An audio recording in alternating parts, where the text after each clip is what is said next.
Allahumma inna nas'aluka al-ikhlas was-sidqa fil qawli wal amal. Amin amin ya rabbal alamin. Hadirin jamaah salat subuh yang dimuliakan oleh Allah Subhanahu wa taala.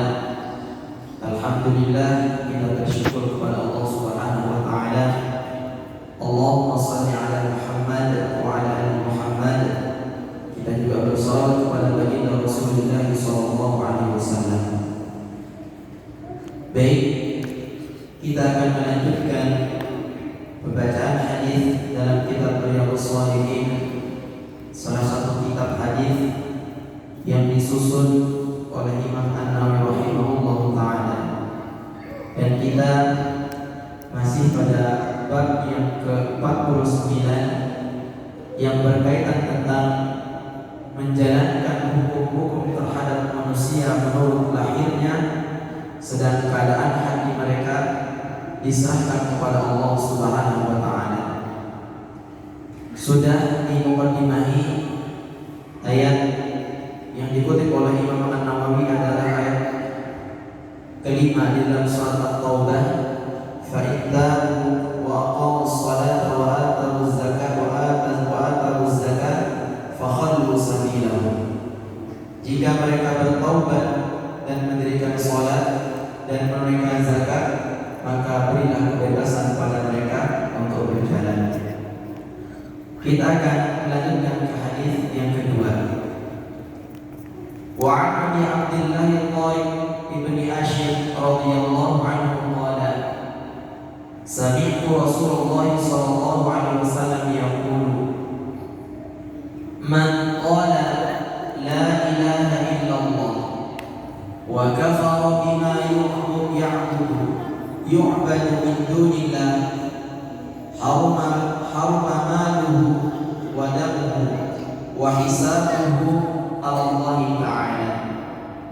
Yang artinya dari Abu Abdillah Thaib bin Asham radhiyallahu anhu, Allah Subhanahu wa taala muridnya berkata, saya mendengar Rasulullah sallallahu alaihi wasallam bersabda, barang siapa yang mengucapkan kalimat la ilaha illallah, tiada ilah selain Allah, dan mengingkari setiap yang diibadahi selain Allah, maka harta serta darahnya haram, sedangkan hisabnya adalah terserah kepada Allah Subhanahu wa taala.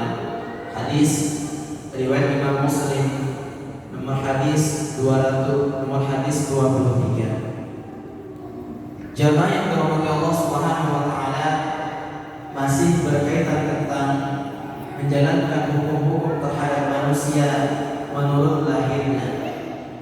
Kalau dulu di saat perang Rasulullah sallallahu alaihi wasallam melawan orang kafir, ada salah satu sahabat yaitu Usama bin Zaid. Tatkala perang, seorang kafir ini di medan perang mengucapkan kalimat la ilaha illallah.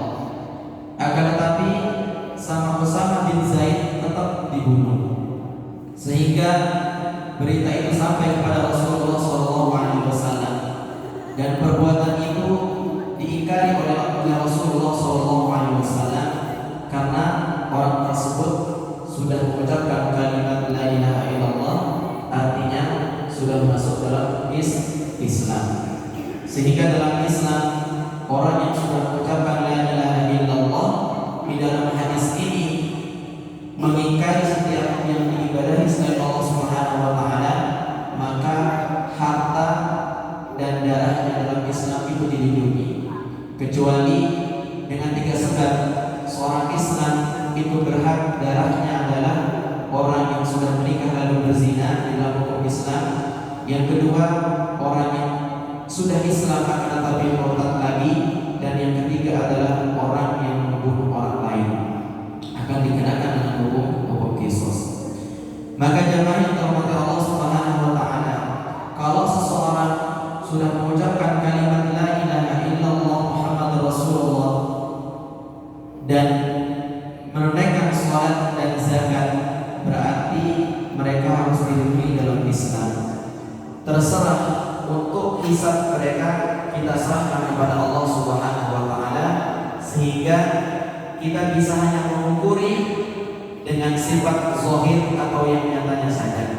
Kalau mereka sudah mengucapkan kalimat la ilaha illallah, baik mereka secara ikhlas atau benar-benar meyakini Allah Subhanahu wa taala sebagai Tuhan yang berhak untuk diibadahi, atau berpura-pura, kita tidak bisa mengukurnya. Kalau mereka sudah mengucapkan kalimat tersebut, maka hisabnya kita serahkan kepada Allah Subhanahu wa taala. Terkait hati, kita bisa menghukum seseorang hati mereka seperti apa. Untuk hati hanya Dia dan Allah yang tahu. Maka urusan hati adalah orang tersebut atau kita sendiri yang tahu dengan Allah Subhanahu wa taala. Maka kita sebagai umat manusia hanya bisa mengukur zahirnya saja, dan itu adalah salah satu yang dijelaskan oleh Rasulullah SAW dalam hadis ini. Barang siapa yang mengucapkan kalimat la ilaha illallah dan mengingkari Tuhan selain Allah, maka harta dan jiwa mereka dilindungi, serta hisabnya itu tergantung kepada Allah Subhanahu wa taala. Itu jamaah yang dirahmati Allah Subhanahu wa taala. Hadis yang kedua yang berkaitan tentang menjalankan hukum-hukum terhadap manusia berdasarkan lahirnya, sedangkan keadaan mereka serahkan kepada Allah Subhanahu wa taala. Mungkin itu saja yang dapat kami sampaikan. Kurang lebihnya kami mohon maaf.